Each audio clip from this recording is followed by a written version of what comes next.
화평과 덕을 세우는 일이라는 제목을 가지고 함께 말씀을 나누겠습니다.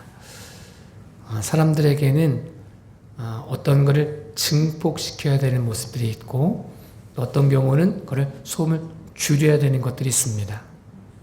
우리 교회에도 제가 작게 말해도 증폭시켜가지고 이야기해주는 스피커가 있습니다.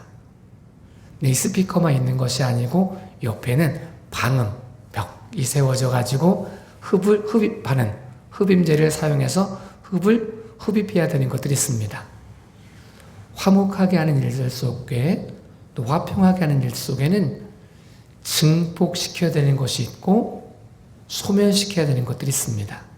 이것이 그리스도 예수 안에 있는 우리에게 하나님이 허락하신 직분입니다. 예수 그리스도가 이 땅에 오셔서 하나님과 우리를 화목하게 하셨습니다.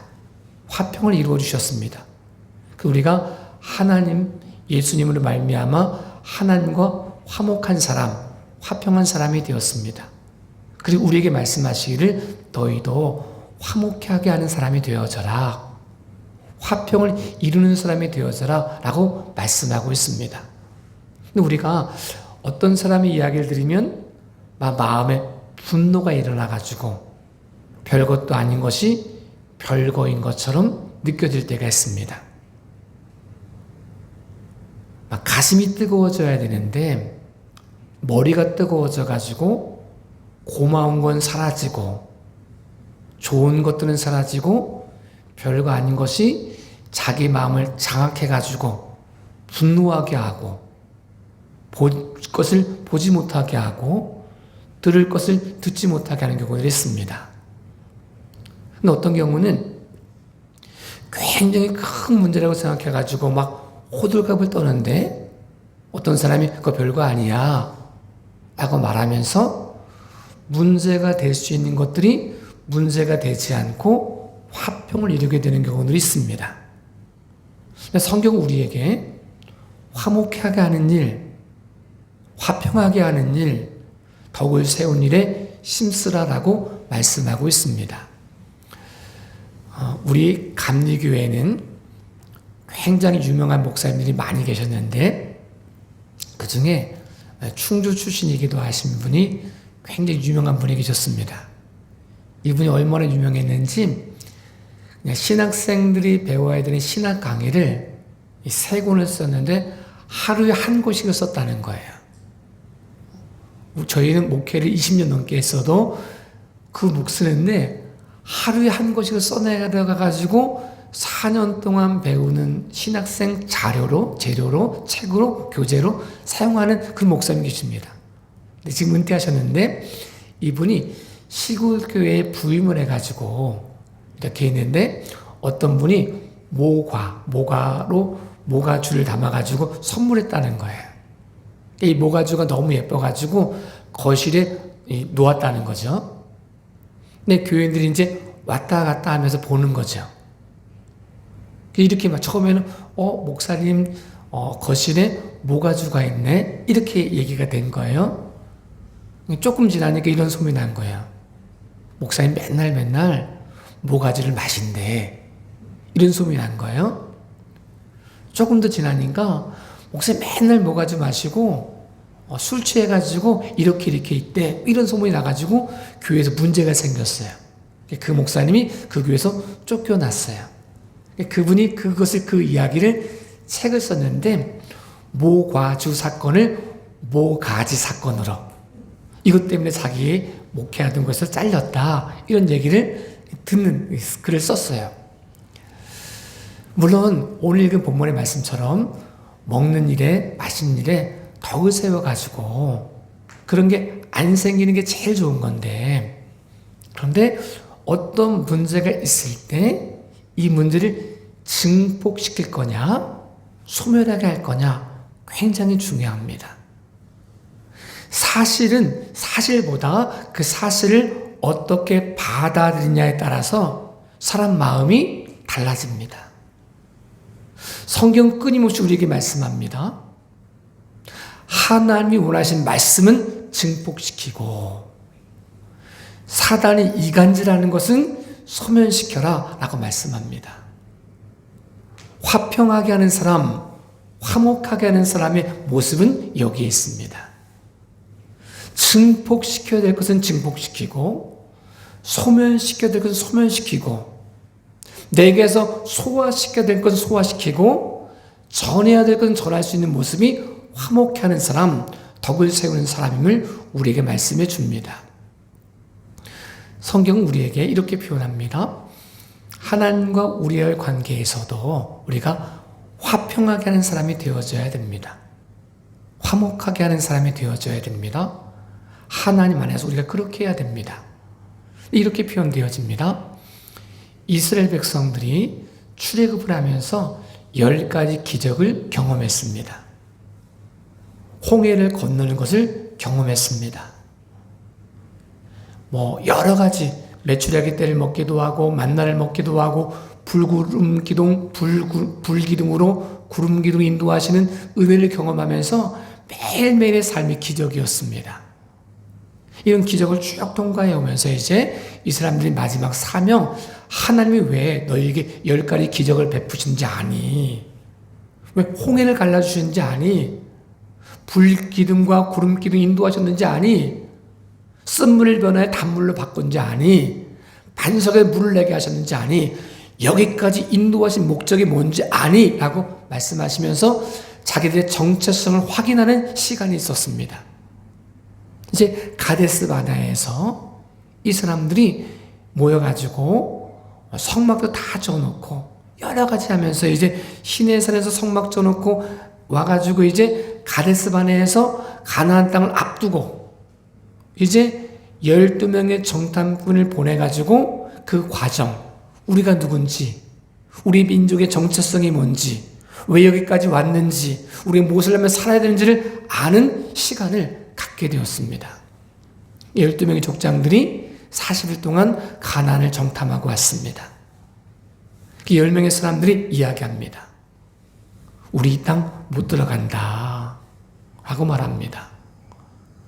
거기는 아낙도손이 살고 우린 그 땅을 들어갈 수가 없다. 그 땅 우리를 삼키는 땅이다 라고 땅을 악평합니다. 그래서 이 말이 증폭되기 시작합니다.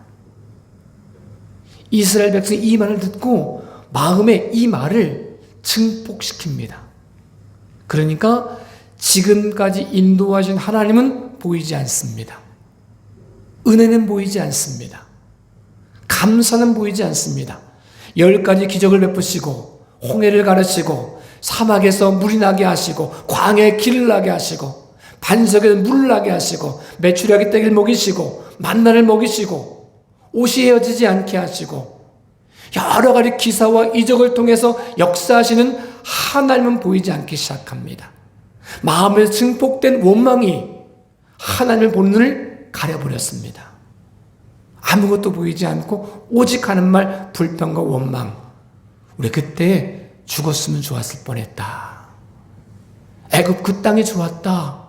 그 가마솥 옆에서 그래도 우리는 고기도 보지 않았느냐 라고 그리워하는 모습을 갖게 되었습니다. 우리 마음속에 어떤 상황이 왔을 때 내 마음의 상황을 증폭시키기 시작하면 화목하게 하는 사람이 될 수가 없습니다. 화평하게 하는 사람이 될 수가 없습니다. 덕을 세우는 사람이 될 수 없습니다. 하나님의 계획을 이루어드릴 수 있는 사람이 되어질 수 없습니다. 10명의 정탐꾼의 말을 증폭시킨 사람들의 결과는 그들의 말한 것처럼 가나안 땅에 들어가지 못하고 하루를 1년으로 환산돼 가지고 광야에서 죽어갔다는 사실을 우리에게 보여주고 있습니다. 여호수아와 갈렙의 말을 듣고 사람들이 변화되진 않았지만 그들과 하나님을 화평케 하는 사람의 모습은 감당하지 못했지만 이 사람 여호수아와 갈렙은 하나님과 자기와의 관계를 화목케 하는 사람의 역할을 감당을 했습니다. 갈렙이 말합니다. 하나님이 우리와 함께 하시면 그들이 밥입니다 라고 고백합니다. 하나님의 언약을 증폭시켰습니다. 자기 마음속에 가라앉아 있는 언약, 보여지는 환경이 너무 어렵고 힘들고 안압자손처럼 보여지고 거인처럼 보여지고 그들에게 비하면 우린 메뚜기처럼 보여지는 이 현실 속에서, 그래서 하나님과 화목하지 못할 때, 화평하지 못할 때, 두려움에 떨 수밖에 없을 때 자기에게 허락하신 언약의 말씀을 증폭시키기 시작합니다. 하나님이 우리와 함께 하십니다. 우리를 통해 역사하십니다. 우리의 삶 가운데 말씀하십니다. 그분이 말씀하시면, 천지를 창조하신 하나님 말씀하시면, 홍해를 가르치는 하나님 말씀하시면 불가능은 없습니다. 그들은 우리의 밥입니다 라고 고백했던 것들을 우리에게 보여주고 있습니다. 저 여러분의 삶 가운데 세상에 주는 말이 우리 삶 속에서 증폭되어져서 들려집니까? 아니면 하나님 말씀이 증폭되어 들려집니까? 우리가 화평케 한다는 사실은, 화목케 한다는 사실은 그 모든 모습 속에서 하나님 말씀이 증폭되어져서, 언약의 말씀이 증폭되어져 들려질 때 우리는 화평케 하는 사람, 화목케 하는 사람, 하나님과 화목한 사람, 사람과 사람을 화목케 해줄 수 있는 사람, 덕을 세울 수 있는 사람이 될 수 있다는 사실을 우리에게 말씀해 주고 있습니다. 이렇게 표현합니다. 홍해 앞에 서 있는 사람들이 두려워 떨고 있을 때, 홍해라고 하는 사실이 증폭돼 가지고 이스라엘 백성의 두려움을 갖게 할 때, 바로의 군대가 쫓아오면서 두려움을 갖게 할 때, 이스라엘 백성 내분에서 원망하는 소리, 불평하는 소리가 들려졌을 때, 그때 모세가 이스라엘 백성에게 말합니다. 너희는 잠잠하라. 너희는 가만히 있으라. 하나님이 하나님됨을 보라 라고 말씀합니다. 보여지는 환경이 증폭돼 가지고 하나님 보이지 않을 때 우리가 화목케 한다는 사실은 잠잠히 있는 겁니다. 가만히 있는 겁니다. 그분에게 집중하는 겁니다. 하나님 말씀에 집중하는 겁니다. 들리지 않는 말씀에 집중하는 겁니다. 세미한 음성에 집중하는 겁니다. 그 말씀이 우리 심령 속에 살아있고 운동력 있는 말씀이 돼서 우리 심령과 골수를 쪼갤 때 우리는 화평케 하는 사람, 화목케 하는 사람이 될 수 있다는 사실을 우리에게 말씀해 주고 있습니다. 하나님이 이 엘리야라고 하는 선지자를 통해서 말씀하실 때 굉장히 큰 기사와 이적을 보여주셨거든요. 아사라 선지자, 바알 선지자 850명과 싸워서 승리했습니다. 불로 응답해 주시면서 승리했습니다. 근데 이것으로 인해서 이스라엘 백성이 변화될 줄 알았는데 안 변화됐습니다. 아합도 변화되지 않았습니다. 도리어 이세벨이 이야기하는 거죠. 내일 이맘때가 되면 네가 죽인 선지자들처럼 너도 죽을 줄 알아. 이렇게 말합니다. 이 말이 엘리야의 마음속에 와서 증폭되기 시작합니다. 두려움을 갖기 시작합니다. 850명과 싸워도 두려워하지 않았던 엘리야가 이세벨의 말 한마디 때문에 두려움을 갖고 도망을 갑니다. 도망을 가서 로뎀 나무에서 하나님 이제 죽겠습니다. 이만하면 됐습니다. 날 좀 데려가 주십시오 라고 말합니다. 하나님이 이를 먹이시고 힘을 내게 하셔가지고 40일 걸어서 호렙산에 오게 하십니다. 호렙산에서 그를 만나주시는데 큰 불 가운데 만나주시는 것이 아니었습니다. 큰 불이 가고 지진이 나고 바람이 불어도 거기에 하나님이 안 계셨습니다. 세미한 소리로 말씀하기 시작합니다. 이 세미한 소리가 엘리야의 마음속에서 증폭되어지기 시작합니다. 작은 소리인데 이 작은 소리가 엘리야의 마음속에 증폭되어지기 시작하면서 그가 다시 힘을 얻게 되어지고 마지막까지 사명을 감당했던 모습들을 우리에게 보여주고 있습니다. 우리가 이 땅을 살아가면서 수많은 소리들이 있습니다. 어떤 사람은 흉보는 소리도 있고 칭찬하는 소리도 있고 막 있습니다. 근데 우리가 어떤 삶 가운데 화목해 하는 사람, 화평케 하는 사람, 덕을 세우는 사람이 된다는 사실은 사람과 사람과의 관계에서 이 말을 이 말로 전할 때, 이 사람 말을 저 말로 전할 때 굉장히 지혜롭게 잘 해야 될 것들을 말씀해 줍니다. 좋은 미담이 있으면 증폭시켜주고, 흉이 있으면 소멸시켜주고, 그러면 이 사람이 가면 화목해 하는 사람이 되는데, 어떤 사람이 가면 별거 아닌 관계가 이간질이 돼가지고 그럴 줄 몰랐어 라고 말하는 모습이 되어진다는 사실을 우리에게 보여주고 있습니다. 아이들이 읽는 책 중에 옆집 할머니는 마귀알먹이라고 하는 책이 있습니다. 이 책의 내용이 이런 내용입니다. 아이들이 이제 막 공놀이하고 놀다가 공이 할머니 집에 넘어가는 거예요. 할머니가 빗자를 들고 와가지고 막 혼내키는 거죠. 저리 가! 이렇게 얘기하는 거야. 그 아이들끼리 저 할머니는 마귀알몸이야. 심술탱이야. 뭐 이런 얘기를 하는 거죠. 이 할머니를 어떻게 골려먹을까? 뭐 고민하는 거죠. 이렇게 골려줄까? 저렇게 골려줄까? 막 이렇게 이야기하는 거죠. 막 하루도 공놀이 했다가 공이 넘어갔는데 공 못 죽게 막 빗자루를 가지고 와가지고 혼내키니까 이 아이가 화가 나가지고 자기 아빠에 가서 얘기하는 거야. 아빠, 우리 옆집 할머니는 마귀알몸이야. 속에 심술이 있는 것 같아. 나면서부터 심술쟁이 같아. 라고 말하면서 막 얘기를 하는 거죠. 근데 이 아버지가 이 말을 듣고 그래 맞아. 옆집 할머니는 마귀알몸이야. 어떻게 그럴 수 있어? 애들한테. 이렇게 얘기했으면 문제가 더 증폭됩니다. 근데 이 아버지가 이렇게 말하는 거예요. 할머니가 공이 넘어갔을 때 빗자루를 들고 때리려고 했던 건 잘못한 거야. 그런데 할머니 입장을 너희가 이해해야 돼.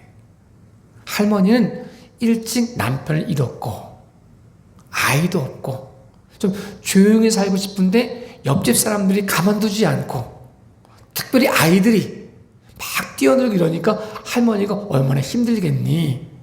할머니가 힘들고 어려운 과정을 겪으면서 사랑하는 법을 잃어버렸나 봐 라고 이야기해 줍니다. 근데 그 다음날 이 아이가 아이 친구들을 모아가지고 이야기합니다. 우리 할머니에게 이렇게 하러 가자 라고 이야기합니다. 이 친구들이 어떻게 골탕 먹이러 가는지 기대합니다. 우체통에다 풀을 붙일지 여러 가지를 고민하고 있는데 이 아이가 쿠키를 가지고 가니까 쿠키 속에 몸봉을 걸렀나? 벌레를 넣었나? 이런 얘기를 하는 거죠. 근데 그런 게 아니었습니다. 쿠키를 가지고 이 할머니가 가지고 쿠키를 전해주니까 이 할머니가 놀라는 거죠. 한 번도 사랑받아 보지 못한 할머니가 작은 아이들이 아버지와 함께 구웠던 쿠키를 가지고 사랑하는 모습을 전했을 때 그 할머니가 변화되어지기 시작한 거죠. 우리의 인생을 살면서 저 사람은 왜 저래? 라고 말하는 사람이 분명히 있습니다. 심술탕이 같고 마귀알몸 같고 맨날 싸움만 하려는 것 같고 저 사람 없었으면 좋겠고 이런 사람이 있습니다. 없지 않습니다. 근데 그때 우리가 그 모습 속에서 저 사람은 원래 저런 사람이야. 쟤는 왜 저래?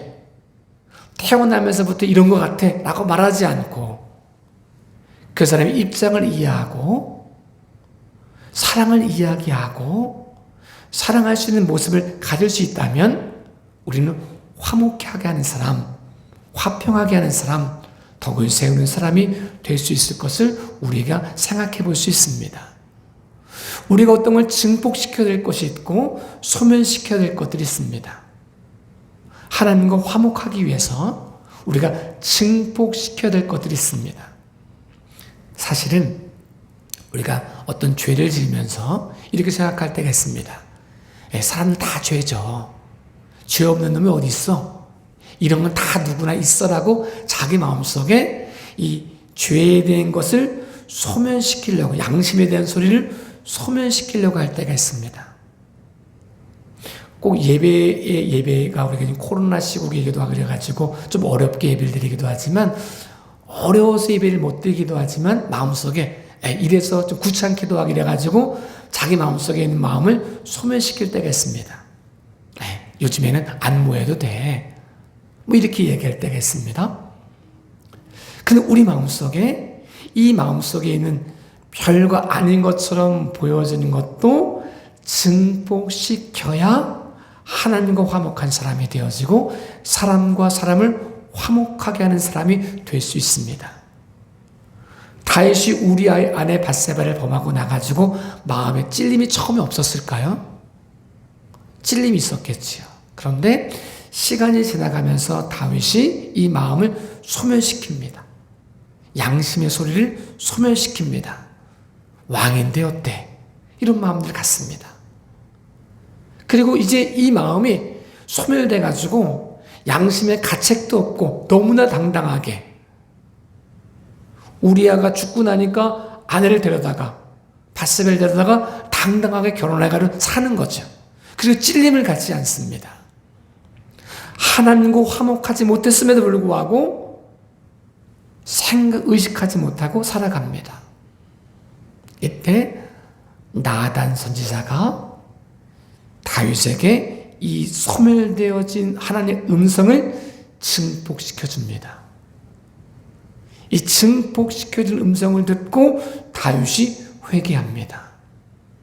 여러분, 어떤 죄가 드러난다는 사실은 굉장히 부끄러운 일입니다. 네, 죄가 드러났기 때문에 회개할 수 있습니다. 죄가 드러났기 때문에 더 큰 죄를 짓지 않을 수 있습니다. 그것은 기회입니다. 아프기도 하고 수치스럽기도 하고 부끄럽기도 하지만 그것이 기회라는 사실을 기억해야 됩니다. 이 기회를 잡지 못하고 죽어버리면 회개할 기회조차 없습니다. 돌이킬 기회조차 없습니다. 하나님께 나아갈 기회조차 없습니다. 지금 당장은 양심의 가책을 받지 않아가지고, 양심의 화인 맞아가지고 아무런 가책도 없이 담담하게 편안하게 살 수 있을지 모르지만, 그러나 그 음성이 들려야, 그 음성이 증폭되어져야, 그 음성에 살아있고 운동력 있는 말씀으로 우리 심령과 골수를 쪼개야 우리가 화평하게 하는 사람, 하나님과 화목한 사람, 덕을 세우는 사람이 되어질 수 있다는 사실을 우리에게 말씀해 주고 있습니다. 코로나 시국을 지나면서 많은 사람들이 예배에 대한 감동을 잃어버렸습니다. 예배드리러 가지 않아도, 교회에 모이지 않아도, 기도하지 않아도, 찬양하지 않아도 마음에 가책이 없었습니다. 어떤 분이 이렇게 말씀하시더라고요. 처음에는 코로나 시국에 교회를 못 가니까 너무 마음이 답답해가지고 막 갈망이 생기고 이러다가 이제 줌으로 예배를 드리니까 처음에는 양복을 입고 넥타이를 메고 딱 정중하게 앉아가지고 예배를 드렸다는 거예요. 그 마음속에 하나님 빠른 시간 내에 예배가 회복돼가지고 함께 모여서 예배할 수 있게 해주세요. 기도를 드렸다는 거예요. 근데 이것이 한 주 지나고 한 주 지나니까 마음이 흩어지기 시작한 거죠. 익숙해지기 시작한 거죠. 더 이상 넥타이를 메고 정자세로 앉아서 예배 안 드린다는 거죠. 이것도 하고 저것도 틀어놓았는데 예배는 드리지 않는 거예요. 내 마음속에 나는 예배 드렸다고 안도는 되는데 중심은 이미 잃어버린 거죠. 꼭 교회에 모여야지만 예배다 이렇게 말하지는 않습니다. 그러나 우리와 하나님과의 관계에 있어서 다른 사람의 판단 말고, 다른 사람의 평가 말고 내 중심 속에 하나님을 향한 마음이 있는가? 사랑이 있는가? 내가 하나님과 화평한 사람인가? 화목한 사람인가? 내가 있는 곳에 내가 있음으로 말미암아 이웃과 이웃이 화평한가? 내가 어떤 사람의 말을 전하면서 문제가 사라지고 이 사람이 화목해지고 화해가 이루어지는 모습을 갖고 있는가? 우리가 알 수 있는 거죠. 혹 우리 마음속에 너무 작게 들려가지고 의식하지 못하고 있는 하나님 말씀이 있다면 이 시간 우리 마음속에 예수 그리스도의 이름으로 말미암아 살아있고 운동적인 말씀이 우리 심령과 골수를 쪼개는 믿음의 귀한 역사가 나타날 수 있기를 예수님의 이름으로 축복합니다. 우리 마음속에 증폭해야 될 말씀, 살아있고 운동적인 말씀이 세상이 주는 말, 그것쯤이야. 그거 아무것도 아니야. 모든 사람 다 그렇게 살아. 너만 유별나게 살 필요 없어. 라고 말하는 말보다 더 크게 들릴 수 있기를. 그래서 하나님의 언약으로 말미암아 하나님과 화목하고 화평을 이루고 우리가 또 다른 사람에게 화평을 이루어질 수 있는 믿음의 귀하고 복된 삶이 될 수 있기를 예수님의 이름으로 축복합니다. 마지막 이런 표현을 갖고 싶습니다. 화목하게 하는 사람, 덕을 세우는 사람 이야기하면서 과연 덕이 뭘까? 우리가 보통 용장, 지장, 덕장 이런 표현을 하잖아요. 과연 덕이 뭘까를 생각해 보면서 그냥 혼자 생각하는 덕은 비빔밥 같은 거다라고 말하고 싶습니다. 다 달라요. 어떤 사람은 쓴맛을 내고 어떤 사람은 단맛을 내고 어떤 신맛을 내고 있는데 각각을 보면 이건 단맛이고 쓴맛이고 짠맛이고 뭐 이래가지고 못 먹는데 덕이 있는 사람이 모든 걸 품어줌으로 이 덕 있는 사람 안에서 쓴맛도 단맛도 신맛도 짠맛도 다 어우러져 가지고 맛있는 음식을 만들 수 있게 하는 것, 이것이 덕이라고 생각을 합니다. 우리 교회에 덕 있는 사람이란 어떤 사람일까? 뭐 어떤 독특한 사람이 있을 수 있잖아요. 이런 사람도 있을 수 있고 저런 사람도 있을 수 있을 때 이 모든 모습을 아우러 가지고 이 사람은 이 사람 모습으로 저 사람은 저 사람 모습으로 다 받아들여 가지고 용광로 같은 큰 은혜 안에서 그리스도 예수의 사랑 안에서 누가 와도 이 사랑으로 녹아지고 이 사랑으로 자기 색채가 사라지고 단맛도 신맛도 쓴맛도 다 어우러져 가지고 하나의 맛을 이룰 수 있도록 이끌어가는 사람이 덕 있는 사람, 덕을 세우는 사람이라고 저는 그렇게 믿습니다. 저 여러분의 삶이 그런 삶이 될 수 있기를 예수님의 이름으로 축복합니다. 아픔이 있는 사람도, 기쁨이 있는 사람도, 혹 잘난 사람도, 혹 못난 사람도, 건강한 사람도, 건강하지 않은 사람도, 키가 큰 사람도, 작은 사람도, 남자도, 여자도, 아이도, 어른도, 노인도, 모든 것이 그리스도 예수 안에서 덕 있는 사람을 통해서 하나가 되어지는 삶, 자기의 색깔이 드러나지 않고 공동체의 색깔, 하나님의 색깔, 언약의 색깔, 이 색깔이 나타나므로 다른 사람들이 보았을 때 우리 교회를 평가할 때 저 교회는 이러이러한 것 같아 라고 말할 때 하나님과 사람을 화목하게 해주는 역할, 누구나 다 저 교회 하면 따뜻한 마음을 가지고 아무나 누구나 와가지고 함께 울 수 있는 교회, 함께 예배할 수 있는 공동체, 이 모습이 저와 여러분을 통해서 우리 교회에 나타날 수 있기를 예수님의 이름으로 축복합니다. 기도하겠습니다.